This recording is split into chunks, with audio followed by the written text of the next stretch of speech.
Merci Thomas, bonjour à tous. Écoutez, merci de nous rejoindre pour ce énième webinaire. Thomas doit tenir les compteurs. On commence à être pas mal en score avec toujours une belle affluence. Donc, on compte toujours sur vous et on vous en remercie une fois de plus. Aujourd'hui, on va parler climat et notamment stratégie climat. Je vais juste prendre les quelques mots d'introduction et après je laisserai la parole à Elodie et Paul qui rentreront dans le vif du sujet. Je crois que c'est Elodie qui a la main. Je veux bien que tu bascules. Merci beaucoup. Donc, comme je disais, je vais juste prendre la main quelques minutes sur, pour ceux qui ne nous connaissent pas, qui est Codev et comment on interagit avec ces sujets de climat et, présenter le contexte global des enjeux. Et puis ensuite, Elodie et Paul rentreront plus sur les sujets opérationnels, les 5 étapes selon Ecodev de construction de sa stratégie, et puis une étape d'évaluation de celle-ci. Donc, Ecodev, c'est une société qu'on a fondée il y a 11 ans maintenant, une semaine près d'ailleurs. On fêtera notre 11e année. On était 3 au départ, aujourd'hui on est 25, donc une belle équipe qui a grandi, une belle équipe engagée. Et Ecodev aussi, c'est une société qui aime bien le partage, donc on travaille beaucoup en écosystème avec d'autres experts qui nous permettent d'adresser l'ensemble des sujets socio-environnementaux. On a travaillé il y a quelques temps sur notre raison d'être, qu'on a définie comme étant réveiller les organisations pour stimuler l'engagement et provoquer le changement. L'idée, c'est vraiment d'accompagner les organisations, qu'elles soient publiques ou privées, dans l'élaboration et le déploiement de leur stratégie de développement durable ou RSE. Et ça, on le fait vraiment au plus proche de nos clients. Donc, on est de plus en plus présent en région, puisque notre siège social est basé à Paris, mais on a aussi une présence à Marseille, à Nantes et puis à Lille, en espérant d'autres dans un futur proche. C'est bon, Elodie. Dans nos activités, en fait, on a 4 métiers. On arrive très en amont sur du conseil stratégique, donc vraiment pour définir les stratégies, qu'elles soient autour des sujets RSE ou des sujets climat. Ensuite, on a une activité de mesure d'impact et de bureau d'études où on va notamment réaliser des bilans carbone versus des stratégies et des évaluations climat dans la partie conseil stratégique. On a changé assez récemment notre baseline, mais on continue à avoir en tête que, au-delà de la définition des stratégies, celles-ci doivent être déployées. Et donc, on œuvre beaucoup à ce déploiement, d'où l'intervention et la création de notre écosystème pour pouvoir piloter des projets de déploiement globaux. Et puis, bien évidemment, on embarque ou on essaie d'embarquer un maximum de parties prenantes dans la démarche. Donc, on travaille beaucoup sur de la conduite du changement et on accompagne nos clients aussi sur la valorisation de leurs engagements à travers des activités de communication. Et on a plusieurs spécialités. Donc, j'ai parlé RSE et climat, et on travaille beaucoup aussi sur les sujets de mobilité. Vous avez peut-être vu le webinaire sur ce sujet il y a 2 jours, les sujets de biodiversité. Et je fais un clin d'œil à notre responsable d'agence Yves qui développe les pratiques autour de l'économie circulaire. Euh, Comme je le disais tout à l'heure, on est arrivé, enfin, on s'est créé il y a 11 ans maintenant. Donc, quand on fait le calcul, c'était en 2009. 2009, c'était à peu près la période du Grenelle de l'environnement. Et à vrai dire, on était vraiment dans les balbutiements du développement durable. Donc, nous, on s'est formé à la méthode bilan carbone en 2009-2010. Et puis, on était tout ravis de voir 2 ans après l'obligation de réaliser les bilans des émissions de gaz à effet de serre. On fait partie des premiers, je me souviendrai toute ma vie, je pense, d'une remarque qu'avait fait notre formateur bilan carbone, qui nous avait dit qu'il y avait plus de consultants formés que de bilans carbone qui avaient déjà été réalisés. C'était très encourageant quand on a créé la structure. Bon, 11 ans après, on en a fait plus de 150, voire même 200, je pense, des bilans carbone. Donc, ça a beaucoup, beaucoup cheminé. Je vais te laisser passer, s'il te plaît, Elodie. Mais globalement, l'ère du mesurer, réduire, compenser a quand même beaucoup évolué. Alors, il y a eu un grand pas de franchi avec les accords de Paris, qui était l'un des premiers accords qui engageait vraiment l'ensemble ou presque l'ensemble des pays vers un objectif ambitieux de limiter l'augmentation de la température d'ici à la fin du siècle. Et puis, ces accords de Paris sont transcrits dans une stratégie européenne et dans une stratégie française avec la stratégie nationale bas carbone assez ambitieuse qui vise à diminuer par 6 les émissions de gaz à effet de serre d'ici le milieu du siècle et en atteignant la neutralité carbone avec des mécanismes de séquestration sur le territoire français.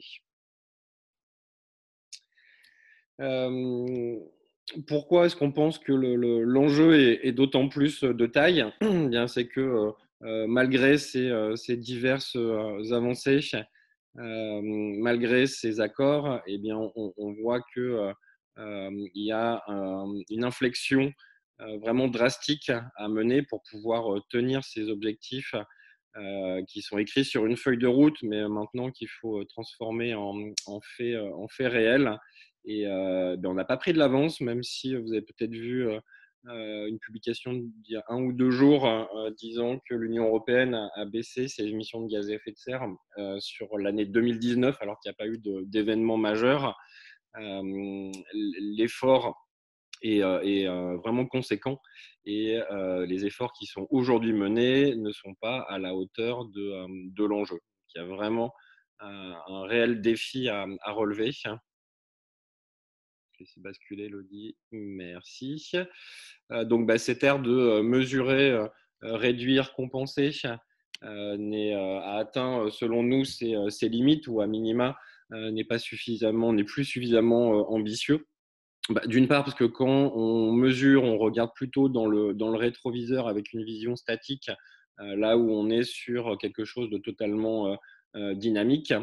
Et puis, mathématiquement, à aujourd'hui, avec les méthodologies existantes et les technologies existantes, les émissions que l'on génère sont supérieures à la capacité de séquestration. Donc, on a beau mesurer, réduire, compenser, on restera avec un solde positif si on ne change pas notre fusil d'épaule.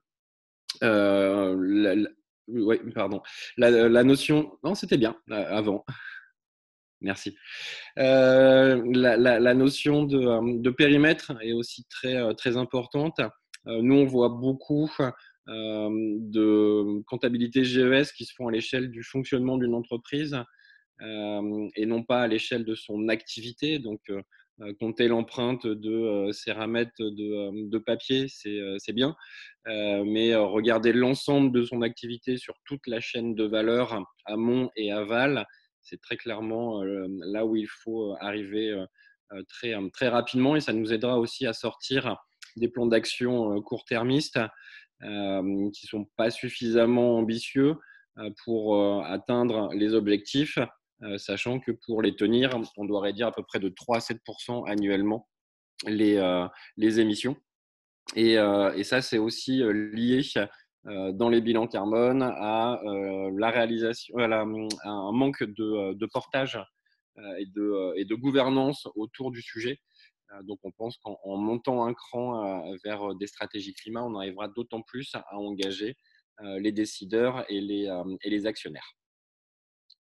Merci, Audi, tu peux passer après. Nous, on suit beaucoup les différents travaux et on y contribue. On aime beaucoup la vision partagée du Net Zéro Initiative qu'on a repris ici et qui, en gros, segmente les enjeux sur trois piliers majeurs. Alors, le premier, c'est celui que je viens d'évoquer, hein, c'est de travailler sur ce qu'on appelle ces émissions induites, ces propres émissions de GES.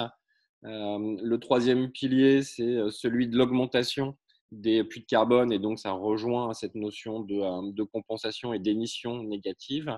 Et là où il y a un véritable levier d'action, c'est de travailler sur ce qu'on appelle les émissions évitées et réduire les émissions des autres. Et quand on parle des autres, c'est dans sa chaîne de valeur par rapport à un scénario de référence. Je mets un slide après, Élodie, s'il te plaît. Et donc, tout ça, ça vient nous interroger sur la gestion de son modèle d'affaires. Donc, si on regarde ici, donc ça, c'est une vue de travaux qui sont en cours avec l'association Bilan Carbone à laquelle on adhère. Donc, il y a, oui, intérêt à travailler sur ces émissions directes et indirectes. Et ça, c'est des choses qu'on s'est déjà dit. Et le gros apport, le gros plus de la réflexion, c'est de travailler sur des produits et des services bas carbone et d'intégrer tout ça dans des notions d'économie circulaire. J'ai un petit peu accéléré pour pouvoir vous laisser la main, Élodie et Paul. Merci Benjamin et bonjour à tous. Donc là, nous, on va rentrer dans le détail des étapes opérationnelles pour construire sa stratégie climat et permettre aux entreprises, organisations, collectivités de contribuer à l'atteinte de la neutralité carbone. Avant de rentrer dans le vif du sujet, on a préparé deux petites questions pour un peu mieux vous connaître. Donc la première, ça va concerner le bilan carbone et est-ce que vous avez déjà réalisé un bilan carbone au sein de votre organisation? Donc je vais vous laisser répondre au sondage.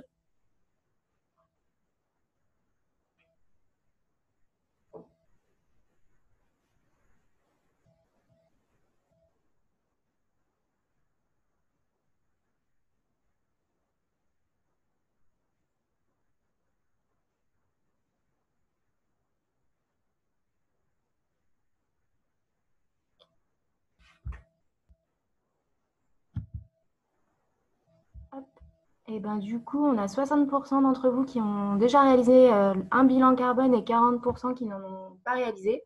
Donc, c'est plutôt bien pour les 60%. Pour les 40%, ce webinaire vous incitera d'autant plus à rentrer dans cette étape-là. Et du coup, pour aller plus loin, la deuxième question, ça va concerner la stratégie climat, voir si, notamment pour ceux qui ont déjà réalisé un bilan carbone, si vous êtes allé plus loin que la stratégie climat et si vous avez déjà engagé un processus de réflexion sur ce sujet-là. Et donc, là encore, je vais vous laisser une petite minute pour répondre à ces questions, à cette question.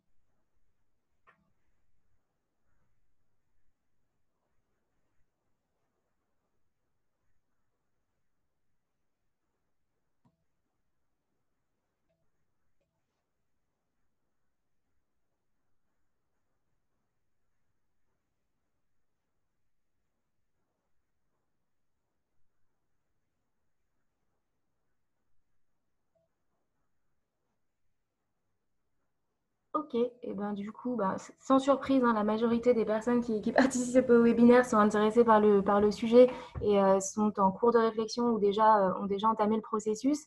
Et vous êtes quand même plus de la moitié à avoir déjà démarré le processus, donc c'est pas mal. Et j'espère que ce qu'on va vous expliquer dans la partie d'après va vous aider à aller un peu plus loin. Hop, alors. Du coup, en termes de stratégie climat, là, on vous a mis un schéma qui synthétise les différentes étapes et leur déroulé pour construire sa stratégie climat. L'idée, c'est que ce qui va être important, c'est d'impliquer l'ensemble des parties prenantes de votre activité sur l'entièreté du projet et dans les 5 étapes de réalisation. Je ne vais pas rentrer maintenant dans le détail des 5 étapes parce qu'on va faire des slides spécifiques après, sinon ça va faire un peu redondant. Et du coup, je vais démarrer par l'étape de gouvernance et d'implication des parties prenantes, parce que, comme l'a dit Benjamin, c'est une étape qui est fondamentale dans ce processus. Donc, pour ceux qui ont déjà réalisé un bilan carbone, généralement, on a l'équipe RSE et les interlocuteurs clés qui ont des données qui participent au projet. On a assez rarement d'implication globale des collaborateurs et souvent, enfin, je parle pour les bilans carbone que j'ai accompagnés, mais souvent, vous êtes un peu seul et vous avez du mal à débloquer du temps chez les autres. Là, on va parler de stratégie climat. Donc, stratégie, c'est un mot qui est important dans l'entreprise et qui nécessite un changement de modèle assez important.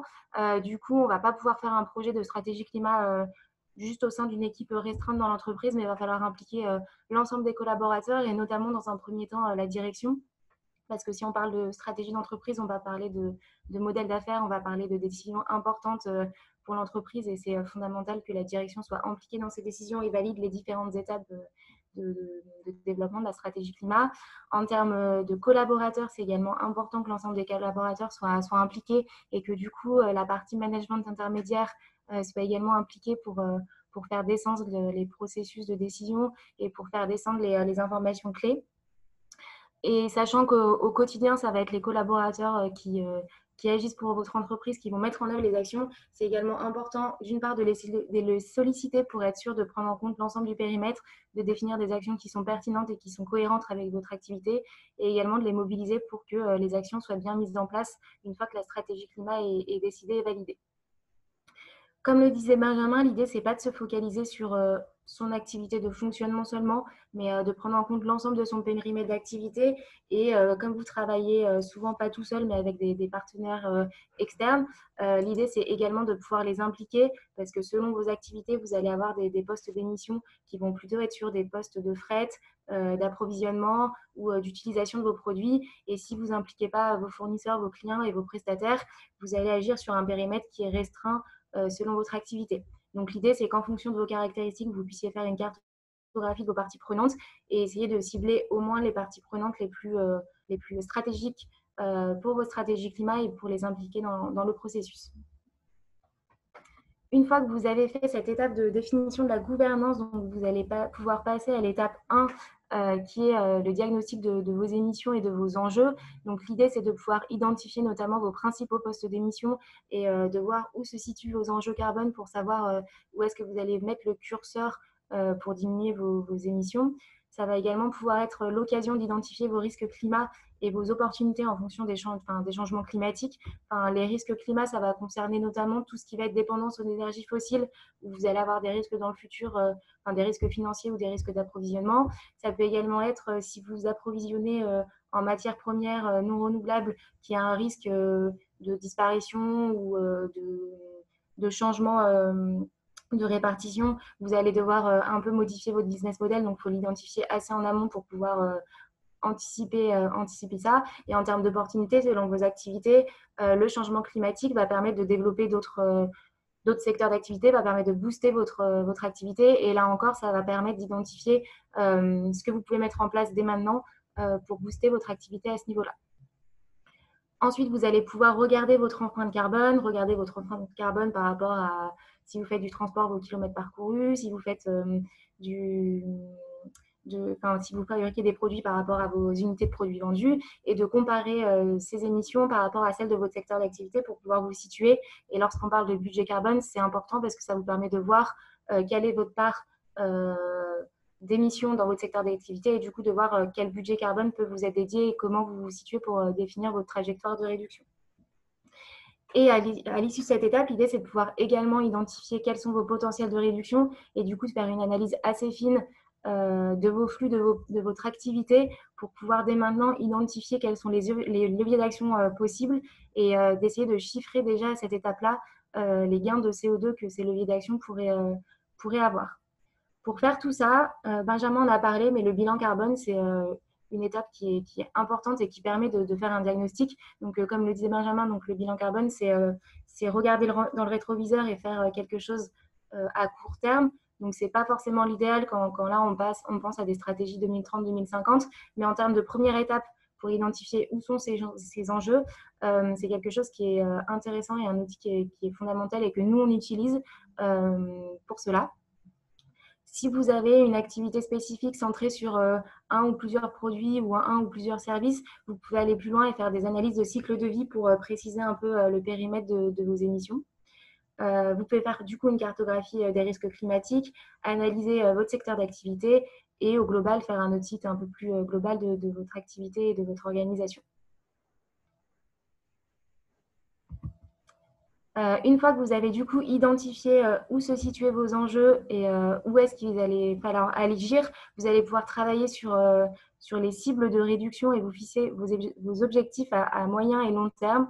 Et pour faire cette étape, je vais passer la parole à Paul. Oui, bonjour à tous.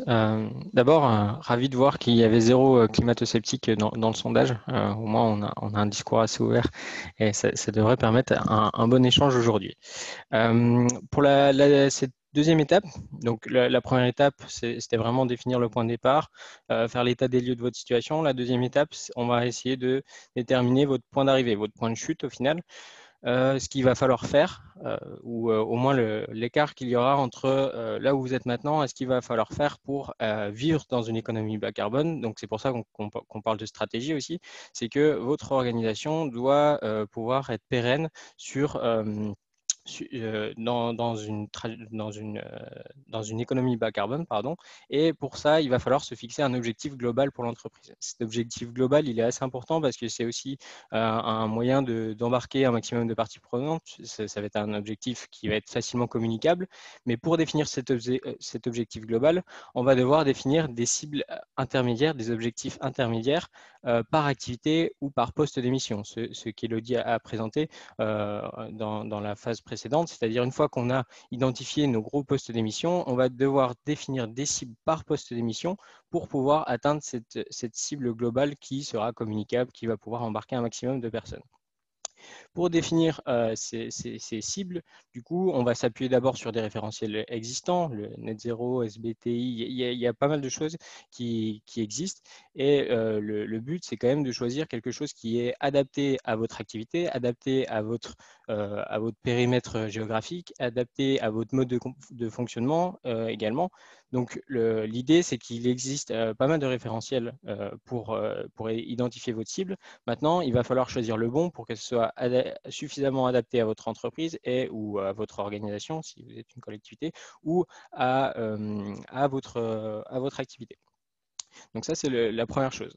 Ensuite, il va falloir croiser ça avec les potentiels de réduction qu'on aura identifiés dans la phase de diagnostic. Ces potentiels de réduction, c'est ce qui va vous permettre de faire vraiment coller la cible à votre activité, puisque le potentiel de réduction, ça va être l'objectif maximal que vous pouvez atteindre. Si on additionne tous les potentiels de réduction qu'on aura identifiés lors de la phase de diagnostic, eh bien, on arrivera à l'objectif maximal que l'entreprise peut atteindre en termes de réduction de gaz à effet de serre.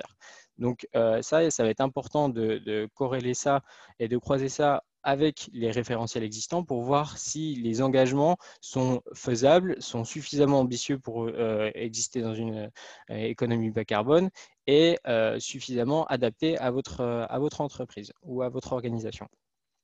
Donc, entre les référentiels existants et les potentiels de réduction, ça va nous permettre de simuler différentes cibles et de faire un choix par rapport à ces différentes cibles pour que ça colle le mieux à votre volonté et à vos engagements. Et c'est à partir de ça qu'on pourra associer les différentes cibles par poste d'activité, par poste d'émission, et agréger toutes ces cibles pour obtenir une cible globale.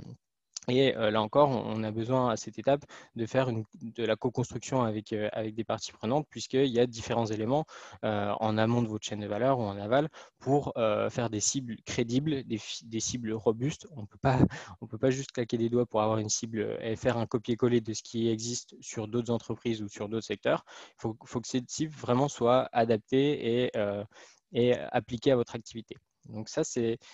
Si je résume, la première étape, on a notre point de départ. La deuxième étape, on a notre point d'arrivée.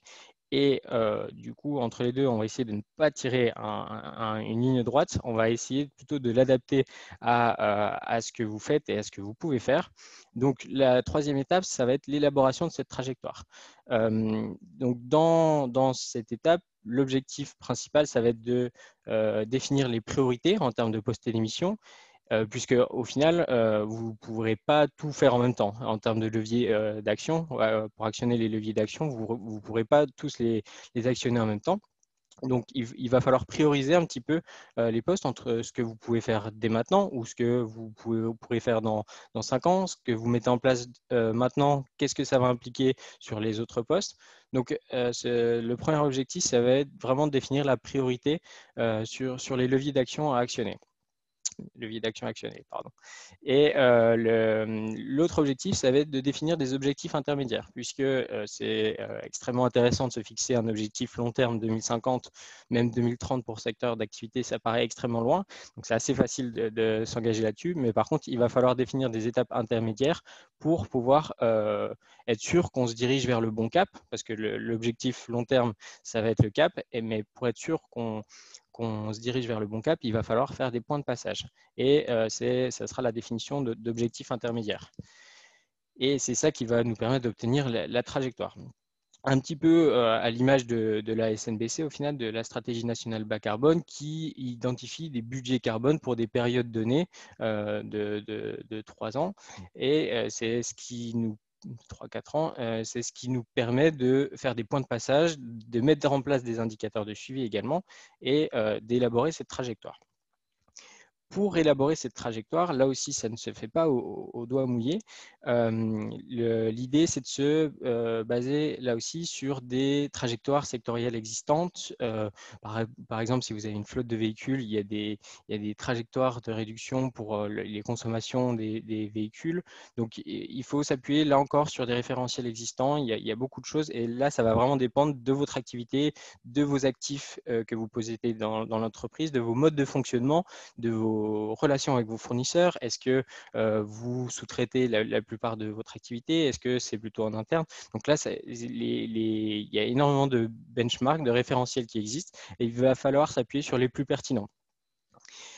Pour définir la trajectoire, là encore. Ensuite, identification et chiffrage des leviers d'action. Donc, vous allez avoir, on l'a identifié dans la première phase, beaucoup de potentiel de réduction. Maintenant, il va falloir faire en sorte de mettre ces leviers d'action les uns après les autres pour pouvoir coller à la trajectoire. Et d'identifier aussi le gain que ça peut entraîner et les effets rebonds que ça peut impliquer sur d'autres postes d'émission. Donc ça, c'est l'élément le plus intéressant, mais aussi le plus compliqué, c'est-à-dire comment on va agencer ces leviers d'action sur le court moyen terme pour pouvoir atteindre le premier objectif intermédiaire. Et ensuite, comment on va continuer à actionner d'autres leviers d'action pour pouvoir atteindre le deuxième objectif intermédiaire, de telle sorte qu'on arrive à notre objectif final qu'on aura élaboré en étape 2. Bien sûr, il y a une hiérarchisation des priorités qui va faire via des études de coûts-bénéfices, ce qui est fait en interne, ce qui est fait en externe. Donc, ce qui est possible de faire maintenant puisque j'ai la main complètement dessus ou ce qui va prendre un peu plus de temps potentiellement puisqu'avec des fournisseurs. Et en fait, tout ça, ça va nous permettre de dessiner plusieurs trajectoires. Donc, le point d'arrivée sera le même, mais donc, bien sûr, dans l'idée, on réduit un maximum le plus tôt possible et ensuite l'effort sera moins dur à faire. Mais dans les faits, ce n'est pas toujours comme ça que ça se passe, puisqu'il y a des choses sur lesquelles vous n'avez pas la main, vous n'avez pas la capacité d'investissement suffisante. Donc, on va vraiment essayer d'agencer les leviers d'action pour que ce soit une trajectoire crédible, mais qu'elle nous amène à un niveau d'ambition suffisante. Et ce niveau d'ambition, on l'aura défini en haut. Donc, c'est vraiment l'objectif de cette étape 3, c'est d'être suffisamment ambitieux et d'agencer les leviers d'action en fonction, là aussi, de vos capacités d'agir à court moyen terme notamment. Et cette étape, là encore, peut-être encore plus que la phase précédente, c'est on a besoin des parties prenantes pour d'abord chiffrer les leviers d'action, que ce soit avec vos fournisseurs, mais avec tous les services en interne. On a vraiment besoin des expertises, des connaissances de chaque personne, chaque partie prenante de l'entreprise sur sa chaîne de valeur pour faire quelque chose, là encore, de crédible, des scénarios crédibles, des trajectoires crédibles. Donc voilà pour cette étape 3. Globalement, maintenant, on a à peu près notre idée, notre chemin qu'on va faire entre notre point de départ, notre point d'arrivée et le chemin sinueux qu'on devra emprunter pour l'atteindre. Merci Paul. Du coup, à l'étape 4, l'idée c'est de passer à la construction du plan d'action détaillé parce qu'on a identifié les gros enjeux, on a défini l'endroit où on voulait aller aux horizons 2030 et 2050 et comme le disait Paul, on a agencé nos différents leviers d'action pour tracer la trajectoire pour aller du point de départ au point d'arrivée. L'idée, c'est de maintenant passer à ces leviers d'action de manière un peu plus détaillée pour pouvoir construire un plan d'action qui est chiffré et qui est hiérarchisé dans le temps. Et pour aider notamment les pilotes des actions à mettre en place les actions qui les concernent. Donc l'idée, c'est d'identifier un peu plus finement les actions à mettre en place au sein des gros leviers d'action qu'on a identifiés et agencés pour construire la trajectoire. C'est de valider du coup ce plan d'action en interne et en externe avec l'implication de l'ensemble des parties prenantes pour être sûr notamment que chaque pilote des actions s'approprie l'action qu'il a à mettre en place, pour être sûr que la direction valide le plan d'action et son agencement et valide du coup la mise en œuvre opérationnelle des actions. Et l'idée, une fois qu'on a fait ça, c'est de pouvoir réaliser des simulations des impacts des actions qu'on a identifiées sur la trajectoire pour être sûr que ce qu'on a fait de manière assez théorique dans les étapes précédentes, lorsqu'on passe à la partie plus opérationnelle, soit cohérent avec ce qu'on a défini. Et ensuite, l'idée, c'est qu'une fois que tout est validé, qu'on puisse travailler sur des fiches actions détaillées pour que le pilote ait sa fiche action, sa cible à atteindre, son rétro-planning, les partenaires sur lesquels il puisse s'appuyer et le déroulé de l'action avec potentiellement des benchmarks de prestataires qui peuvent l'accompagner, des indicateurs de suivi, des indicateurs de résultats et qu'il ait toutes les cartes en main pour pouvoir mettre son action en place. Une fois que le plan d'action il a été défini, validé, que les fiches actions ont été rédigées, on va passer à la dernière étape qui est une des étapes les plus importantes, qui est le monitoring et le suivi. Donc très souvent dans les bilans carbone, on a une liste d'actions, on n'a pas forcément d'outils de suivi de ces actions et il y a beaucoup d'entreprises qui s'arrêtent du coup au bilan carbone sans forcément mettre en place les actions préconisées ou sans avoir de visibilité sur l'ensemble des actions préconisées si elles ne sont, enfin, si le pilote RSE n'est pas le pilote de l'ensemble des actions.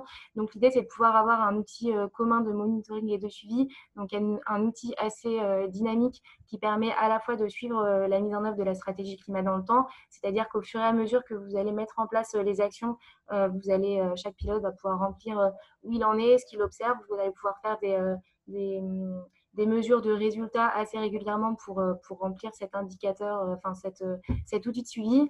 Et cet outil, il est important qu'il soit modifiable et adaptable parce que là, on parle d'une stratégie qu'on construit aux horizons 2030-2050.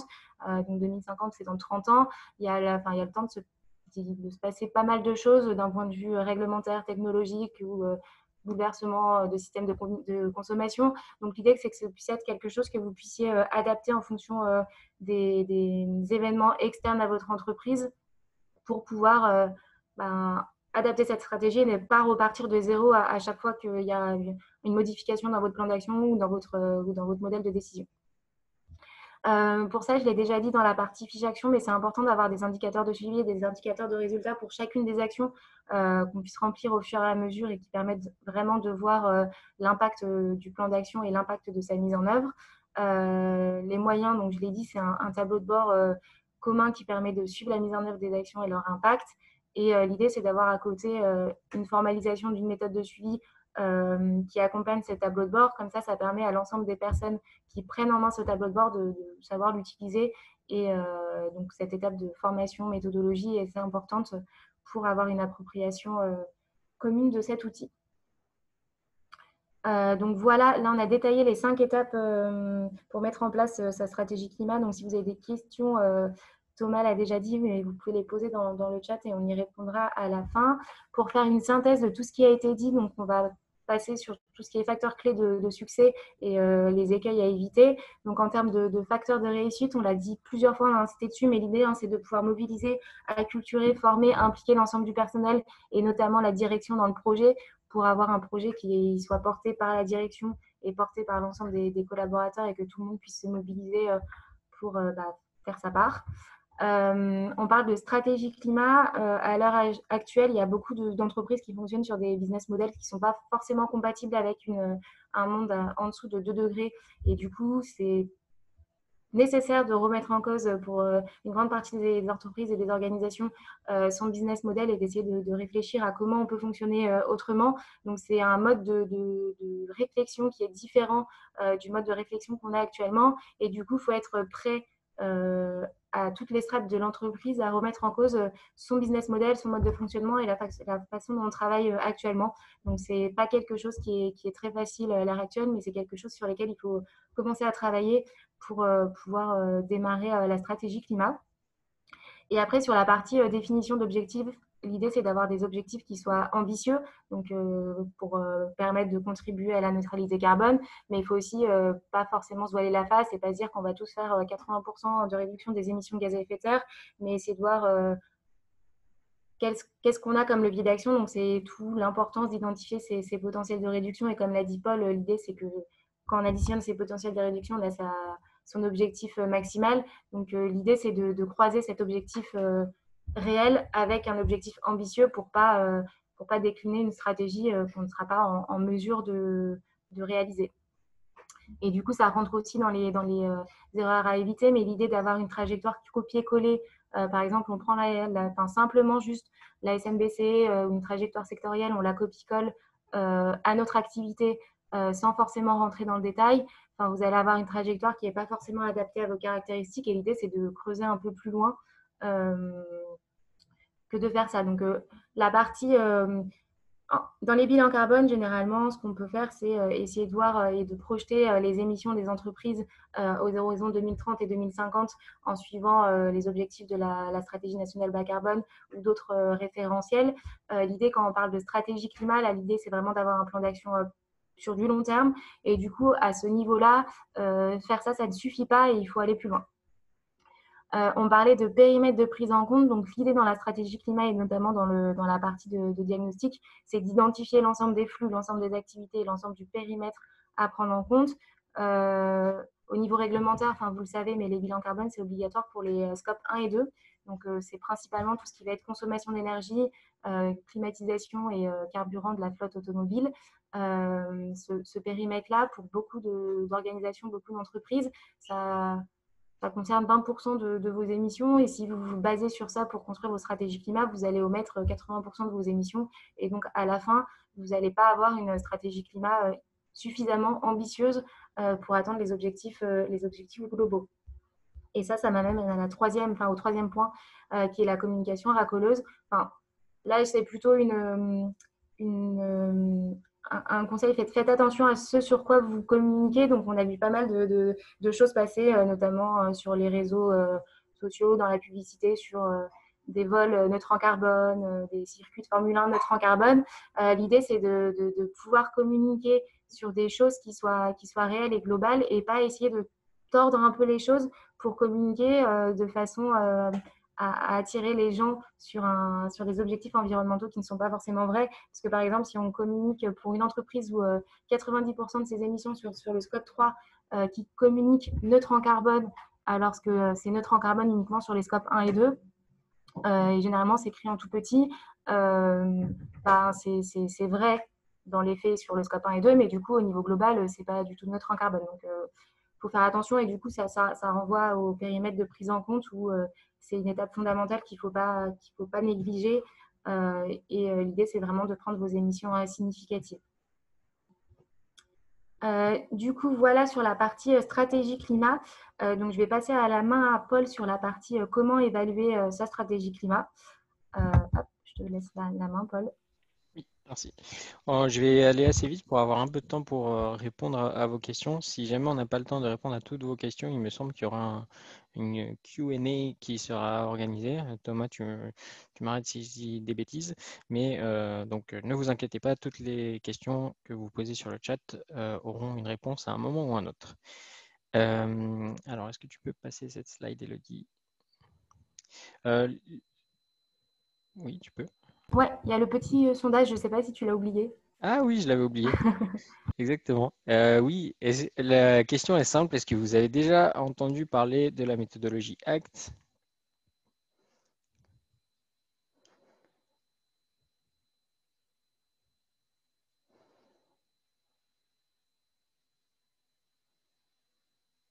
Ok, on est presque sur du 50-50, un peu plus non que oui. Euh, C'était pour voir si je passais un peu de temps sur la première slide, mais a priori oui. C'est bon, maintenant tu peux passer la slide, Elodie. Alors, l'initiative ACT, c'est quelque chose qui est porté par l'ADEME et le CDP. Le CDP qui est une organisation internationale de reporting extra-financier pour les entreprises.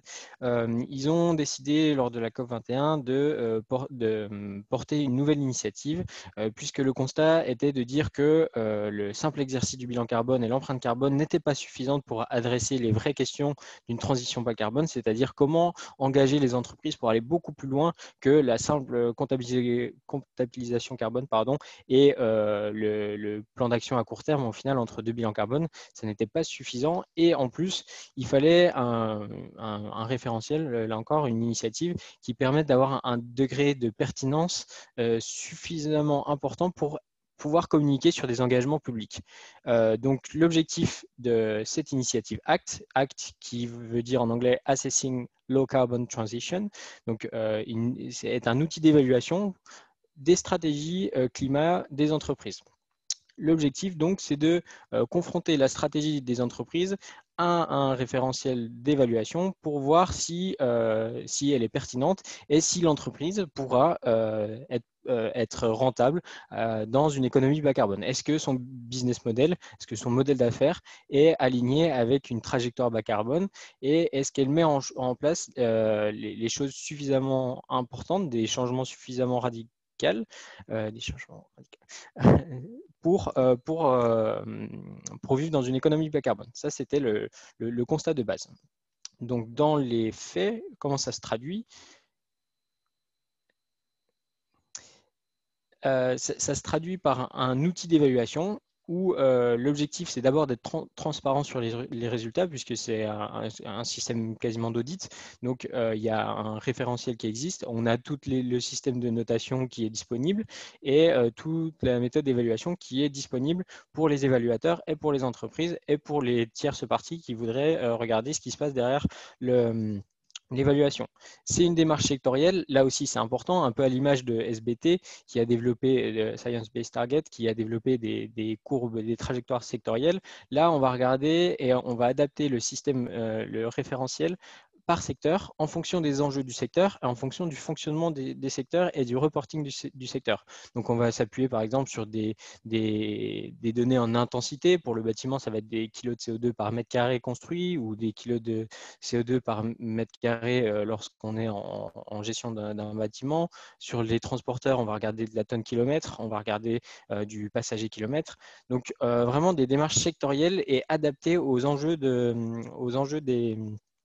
des secteurs.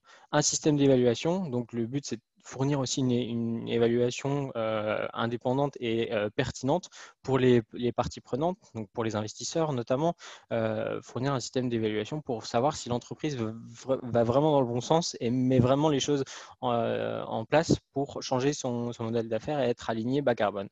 Et enfin, c'est quand même une démarche d'engagement puisque ça permet de couvrir l'ensemble des enjeux et pas uniquement ce qu'on comptabilise en termes de gaz à effet de serre. On va regarder ce qui se passe avec les fournisseurs, les clients, ce qui se passe sur la place publique et aussi le modèle d'affaires en lui-même. Donc voilà un petit peu pour les objectifs de l'initiative. Les grandes questions que pose ACT, donc d'abord, c'est est-ce que l'entreprise s'est fixé des objectifs et si l'entreprise s'est fixé des objectifs, est-ce qu'ils sont suffisamment ambitieux? Donc là, on parlait des référentiels tout à l'heure. Les référentiels vont être intégrés dans cet outil ACT pour voir si les objectifs sont suffisamment ambitieux et suffisamment long terme également. Ensuite, on va regarder le plan de transition. Est-ce que l'entreprise a un plan de transition suffisamment solide pour atteindre ses objectifs? Ensuite, on va regarder ce qu'elle fait actuellement, quelles sont les entreprises, quelles sont les actions que met en place actuellement l'entreprise. Si on est un producteur d'énergie et qu'on investit dans du charbon, en termes de cohérence, on va avoir un problème également.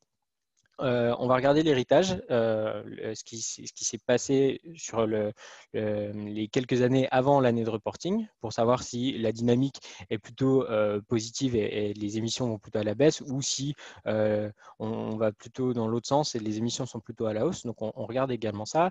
Et la dernière question, c'est la cohérence de tout ça. Est-ce que l'entreprise, au final, a une stratégie cohérente sur tous les aspects que je viens de décrire? Et ça va nous donner un score ACT.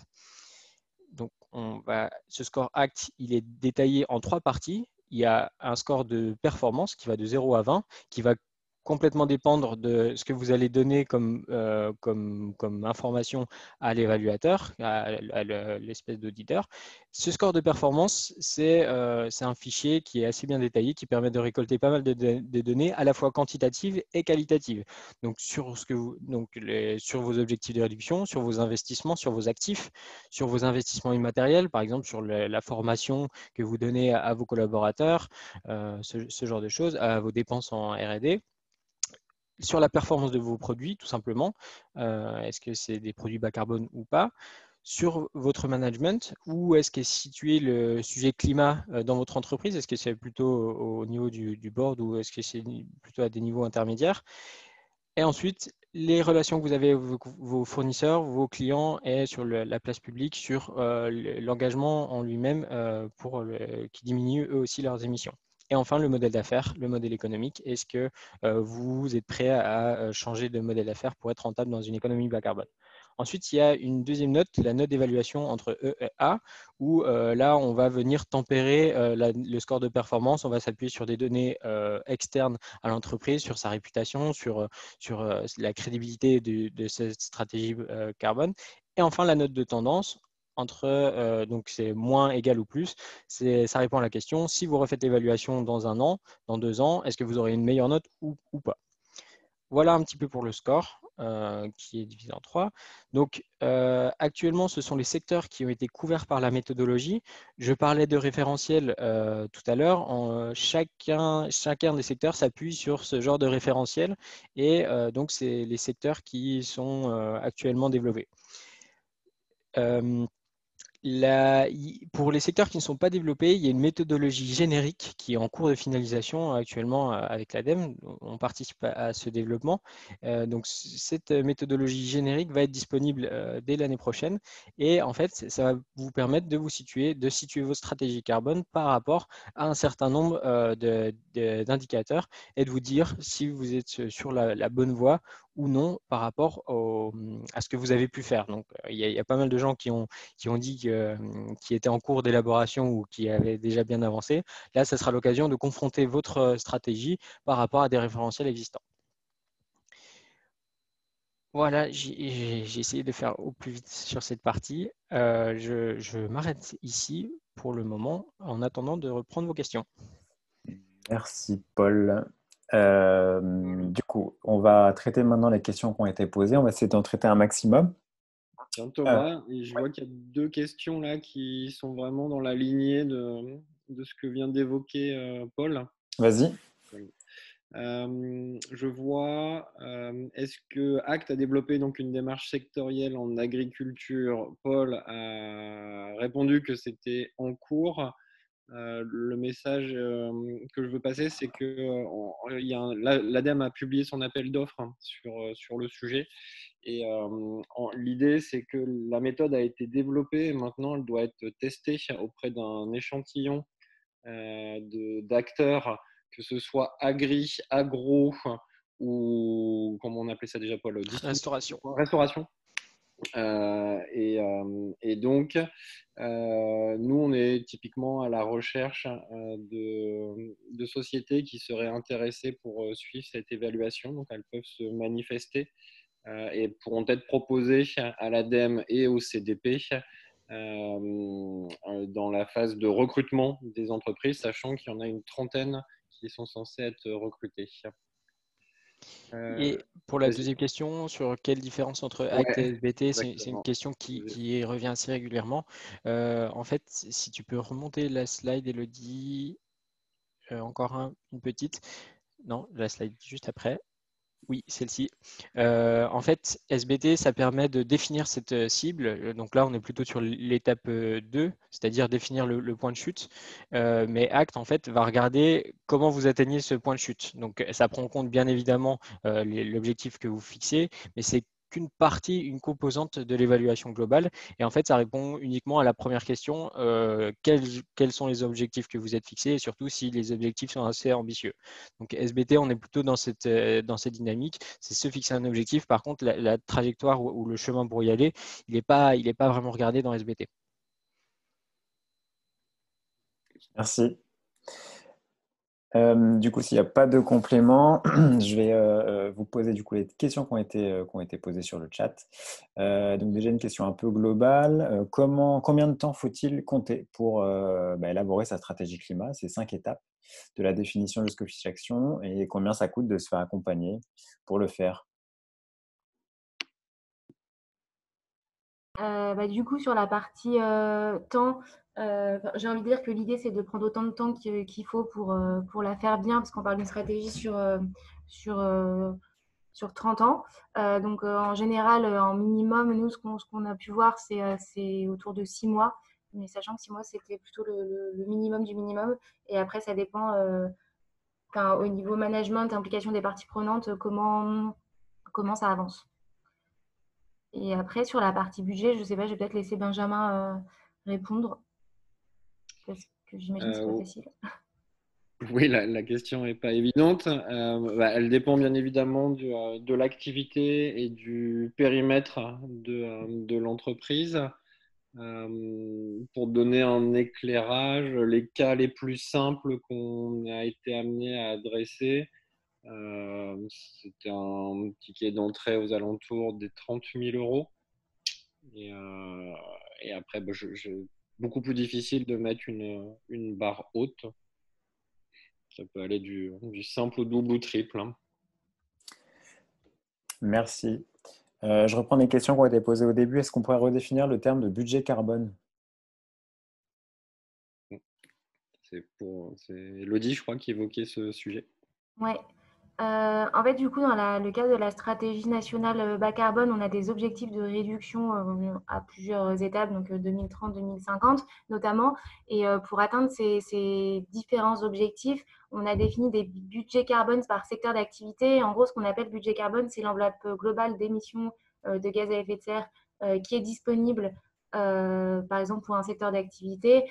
Et si on va au-delà de cette enveloppe disponible, c'est-à-dire qu'on a dépassé ce budget carbone et qu'on n'est pas dans les clous de la trajectoire de réduction des émissions de gaz à effet de serre. Du coup, en termes de budget carbone, donc on a des budgets carbone à l'échelle de la France et après par secteur d'activité. Et après, l'idée, c'est qu'au sein de son secteur d'activité, c'est de voir comment on se positionne, par exemple en termes de chiffre d'affaires, etc., pour regarder quelle part de budget carbone on peut avoir au sein de son secteur d'activité. Je ne sais pas si Paul, tu veux compléter Ouais, aussi. pour compléter, en fait, l'idée de l'image du budget carbone est assez bien faite. C'est-à-dire que là, l'humanité a un budget carbone à dépenser. Et en fait, si on dépense plus que ce budget carbone, ça va correspondre à des augmentations de température supplémentaires. Donc, si on dépasse le budget carbone, la température globale, les plus 1,5, plus 2 degrés, on les dépassera automatiquement. Donc, et ensuite, ce budget carbone mondial, il est attribué par secteur en fonction de leur part émissive actuellement. Et après, chaque secteur a sa part à faire. Et là-dedans, chaque entreprise du secteur a sa part à faire, etc. Et ça marche pareil pour les pays. Globalement, c'est comme ça que ça marche. Merci. Autre question, comment traduire la stratégie climat en collant à l'agenda 2030 au-delà de rester simplement sur l'ODD 13? Est-ce que vous avez des éléments de réponse là-dessus? Pas très bien compris la question pour ma part. Non plus. Alors, oui. Tu peux répéter la question? Oui, je répète la question. Alors, pardon, il faut que je la retrouve. Comment traduire la stratégie climat en collant à l'agenda 2030? Au-delà de rester simplement sur l'ODD 13, je pense qu'on peut partir sur le début de la question. Ouais, disons que la stratégie climat s'intègre complètement dans l'ODD 13 et après le plan d'action, par contre, il va couvrir d'autres ODD et d'autres. Je pense que c'est comme ça. La stratégie climat répond complètement à l'ODD 13. le plan d'action va toucher beaucoup d'autres ODD que uniquement le 13. Je ne sais pas si ça répond exactement à la question, mais je ne suis pas sûr de l'avoir complètement compris. Merci. Si la personne qui l'a posé veut préciser, on Voilà. a le temps de revenir dessus. Exactement. Question sur le bilan carbone. Est-ce que le bilan carbone de l'ADEME comprend le stockage carbone et y a-t-il des grosses différences avec les référentiels internationaux du GHG ou ISO? Du coup, en termes de méthodologie, donc il n'y a pas énormément de différence entre les autres référentiels internationaux et l'intérêt de la méthode bilan carbone, c'est qu'on peut faire des exports des résultats au format de ces autres référentiels, ce qui permet de communiquer à plusieurs échelles de pays. Et en termes de stockage carbone, la méthode de bilan carbone, elle se focalise principalement sur les émissions induites des entreprises. Et du coup, la partie stockage carbone, et par exemple, si vous compensez vos émissions en finançant des projets de plantation d'arbres, ça ne rentre pas dans le cadre de la méthode bilan carbone. Enfin, en tout cas, ça ne fait pas réduire vos émissions globales. Enfin, Ouais. Ce qui est important de signifier, c'est que dans cette comptabilité carbone, je dis souvent plus 1, moins 1, ça ne fait pas 0. C'est 2 colonnes séparées. Et la méthode bilan carbone, elle va adresser les émissions induites, donc générées, quelque peu les émissions évitées, notamment quand il y a un processus de valorisation de déchets, par exemple, mais en aucun cas les émissions séquestrées. Merci. On va essayer de prendre une dernière question ou deux dernières. Avez-vous déjà travaillé avec des banques sur le sujet stratégie climat? Quels sont selon vous les principaux enjeux du secteur financier? J'ai vu qu'il y avait une autre question sur les banques aussi. Acte. Ouais, sur Act. C'est un sujet compliqué pour les banques. Il y a des choses qui sont faites, donc on pourra en discuter peut-être un peu plus longuement si vous nous sollicitez. Pour Act, si je peux répondre, l'ADEME est en train de se poser la question parce que c'est un secteur essentiel à être couvert. Par contre, il y a quand même un enjeu méthodologique qui est extrêmement fort parce que le secteur est extrêmement compliqué. Donc, les questions en train de se poser et on aura une réponse dans les prochains mois, je pense, sur s'il y aura un développement sectoriel financier. Je ne sais pas si tu veux compléter, Benjamin. Ouais, je vais prendre l'amont de la question. Bonjour Elodie, parce que je vois que c'est toi qui as posé la question. L'enjeu pour le secteur bancaire et globalement de la finance, c'est bien évidemment la connaissance de son portefeuille, parce que autant sur d'autres activités, on va avoir des courbes sectorielles établies. Donc là, ça dépend vraiment de manière inhérente à la composition du portefeuille. Donc il y a un vrai sujet en fait de base de données, étant donné en plus de ça que c'est un portefeuille, c'est quelque chose de dynamique. Donc il y a l'accessibilité aux informations, et donc il y a des experts, notamment notre partenaire C4F qui travaille sur le sujet, qui met à disposition des bases de données pour pouvoir itérer assez régulièrement sur la composition et l'empreinte de son portefeuille. Merci. Donc, normalement, c'est terminé. On va prendre une dernière question.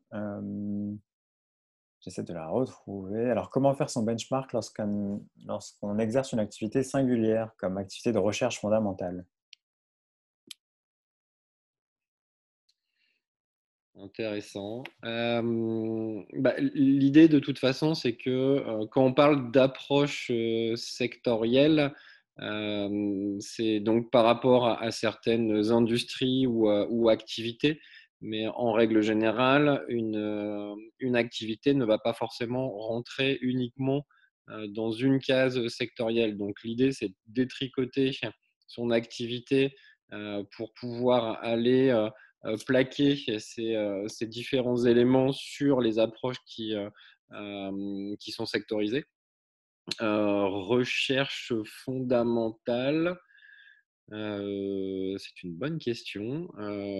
Ça dépend ce qu'il y a derrière. J'ai tendance à dire qu'il y a beaucoup de matière grise, beaucoup de numérique derrière tout ça. Donc plutôt peut-être aller voir là-dessus et après regarder aussi quelle est la vocation de cette recherche fondamentale pour voir s'il y a capacité à aller chercher de l'évitement derrière. Merci. S'il n'y a pas de complément, je prends une toute dernière question, après on arrête. Pour les entreprises de services en général, il y en a beaucoup, comme le digital ou le conseil, est-ce que l'impact du portefeuille client est inclus? Je vais la prendre celle-ci. Alors oui, c'est inclus et dans la méthode acte générique d'ailleurs, c'est évalué. Donc, enfin, on regarde ça nous dans notre offre parce que c'est essentiel. Donc Très la bien. réponse est un peu simple, mais elle a apporté une réponse assez simple aussi. C'est parfait. Et puis, il fallait aller rapidement car on est arrivé au bout. Exactement. On reprendra les questions si jamais certaines n'ont pas été traitées. N'hésitez pas à revenir vers nous. On vous enverra peut-être la réponse individuellement.